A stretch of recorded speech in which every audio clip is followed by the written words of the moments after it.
Hey everyone, tired of back-breaking tilling? Let me show you this incredible machine. This is a walk-behind tractor, also known as a power tiller. It's the perfect solution for preparing soil on a small farm or a large garden. Look at the way it cuts through this compacted earth. It's essentially a mini plow, designed to turn over the soil, burying old plant material and bringing fresh nutrients to the top. You don't need a huge, expensive tractor for this kind of work. One person and this versatile machine can prep a substantial area in just a few hours. A crucial step, adjusting the depth. You want to go deep enough to properly aerate the soil, but not so deep that you hit bedrock or buried obstacles.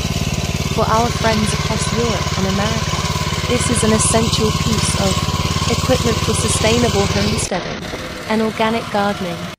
It saves time, energy, and your back. The result? Perfectly prepped, airy soil ready for planting your spring vegetables. That's how you turn a rough field into a beautiful garden bed. What's your favorite piece of garden machinery? Let me know in the comments. Hit that follow button for more small-scale farming tips. See you next time.